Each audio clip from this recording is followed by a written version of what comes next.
Amin Maalouf, intellectuel libanais, ancien journaliste, est aussi l'auteur de nombreux ouvrages, essais et romans. La Commission européenne l'a chargé de mener une cellule de réflexion pour donner aux Européens la volonté et les moyens d'étudier une autre langue, si possible européenne, que leur langue maternelle ou l'anglais. Monsieur Amin Maalouf, bienvenue sur Euronews. Vous vous dites chrétien, arabophone, parlant français. Donc, une seule identité, plusieurs appartenances. Est-ce que vous pensez que le fait d'avoir une seule identité et plusieurs appartenances sera possible pour les citoyens du monde dans le futur? Chacun d'entre nous, quand il analyse son identité, trouve qu'elle est faite d'appartenances nombreuses. Et je pense que c'est la réalité du monde d'aujourd'hui. Et je crois qu'il faut assumer toutes ces appartenances. Parce que les éléments d'appartenance, c'est un peu comme le code génétique. Il y en a beaucoup. Et on peut déterminer pour chacun des éléments qui font que chaque personne est singulière. Malheureusement, dans le monde d'aujourd'hui, on a tendance parfois à privilégier une seule appartenance, à la confondre avec l'identité et à négliger toutes les autres appartenances. Et c'est très réducteur. Et je dirais même que c'est dangereux. Il suffit de voir à quoi ressemble le monde d'aujourd'hui. Vous dites dangereux, mais ça pourrait être aussi contradictoire, parce que on parle de mondialisation, mais on dirait que quand la mondialisation est devenue quelque chose de visible à tout le monde, les individus ont commencé à penser avec une seule identité et avec une seule appartenance. Pourquoi? Qu'est-ce qui s'est passé? Aujourd'hui, je pense que tout le monde a le sentiment que sa propre culture est menacée. Et probablement qu'il y a du vrai. Je pense que toutes les cultures plus particulières sont menacées. Parce que on ne sait pas quelle est sa place dans le monde d'aujourd'hui.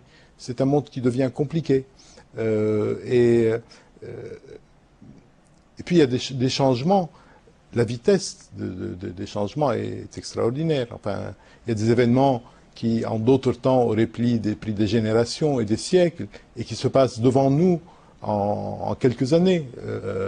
Un événement comme la chute du mur de Berlin, qui a des conséquences gigantesques sur le monde, il s'est passé à une vitesse incroyable. Enfin, si on pouvait dater la mondialisation, on pourrait prendre la chute du mur de Berlin comme une étape fondamentale. Mais c'est justement après la chute du mur de Berlin qu'on a vu l'éclatement, par exemple, de la Yougoslavie, avec des conflits ethniques et identitaires très forts, pour après arriver l' 11 septembre 2001, avec cet grand choc de civilisation sur base religieuse. Donc, pourquoi? Est-ce que c'est une réaction de peur, comme vous avez dit? La chute du mur de Berlin, ça a été la fin du conflit entre les deux blocs, la fin de la guerre froide, et aussi la fin des clivages idéologiques qui sont devenus complètement secondaires par rapport à d'autres clivages, qui sont des clivages identitaires. Il y a une différence majeure entre les clivages idéologiques et les clivages identitaires. Les clivages idéologiques, il y a encore des possibilités de débat. Et nous sommes, depuis 20 ans, dans un monde où il y a peu de débats, où chacun affirme d'une manière souvent agressive son identité. C'est un problème que jusqu'à présent on n'a pas réussi à résoudre. C'est ce qui explique que l'on décrive aujourd'hui le monde en termes de conflits de civilisation. Ou est-ce que l'Union européenne pourrait être, disons, idéalement, un symbole de cette tentative d'avoir 27 identités différentes avec une seule appartenance? Quand on vient de la région d'où je viens, moi-même, où il y a des conflits sanglants à caractère politique, religieux, communautaire et autres, on apprécie d'autant mieux ce que c'est que de se retrouver dans un ensemble où on a mis derrière soi les conflits du passé et on construit quelque chose. Mais c'est vrai que ce n'est jamais simple. Ce qui est en train de se passer en Europe est une expérience unique. Unique dans l'histoire de l'humanité.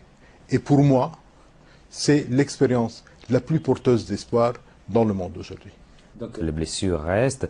On a rejeté par voie référendaire un projet de constitution européenne, un symbole donc d'unité, d'intégration très fort. Il est important que chaque Européen ait le sentiment que sa langue est préservée, que sa langue a sa place dans l'Europe de demain, qu'aucune langue ne sera marginalisée dans l'Europe de demain.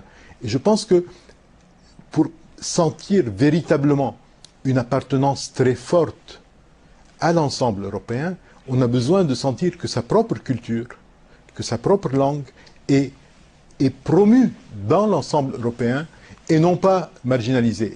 Et c'est dans ce sens que la réflexion a été conduite. Vous venez du Liban, c'est un microcosme et c'est un exemple aussi de cohabitation de plusieurs identités. Il y a une même langue, c'est l'arabe, la langue arabe, mais il y a des différentes religions. Je pense que les rapports entre les communautés religieuses sont difficiles et c'est une période assez triste, assez délicate. Et c'est peut-être pour cela que ceux qui ont connu cette région, qui ont vécu dans cette région comme moi, regardent avec beaucoup d'espoir l'exemple européen. Je pense que l'idée de voir des pays qui se sont battus pendant si longtemps se réconcilier, ouvrir leurs frontières, construire quelque chose ensemble. La culture arabe et la culture musulmane, elle a toujours été très respectée. Le problème a commencé plutôt après le 11 septembre 2001, vous ne trouvez pas? Il y a eu des rares moments où il y avait des rencontres. Et moi, il y a des moments qui sont mythiques pour moi. Par exemple, le moment de la civilisation andalouse, où les chrétiens, les juifs, les musulmans vivaient ensemble. Ils ont produit une civilisation d'un très grand raffinement. Je pense qu'il faut aujourd'hui essayer de bâtir un autre type de relation. Mais le passé est malheureusement fait de conflits, de guerres, et le présent aussi malheureusement. Les relations sont conflictuelles, il ne faut pas se le cacher, elles sont conflictuelles, elles sont pleines de haine, de rancœur, de violence, et c'est une chose qui, pour moi, est profondément triste, mais il ne faut pas se résigner. Merci de nous avoir accordé cette interview.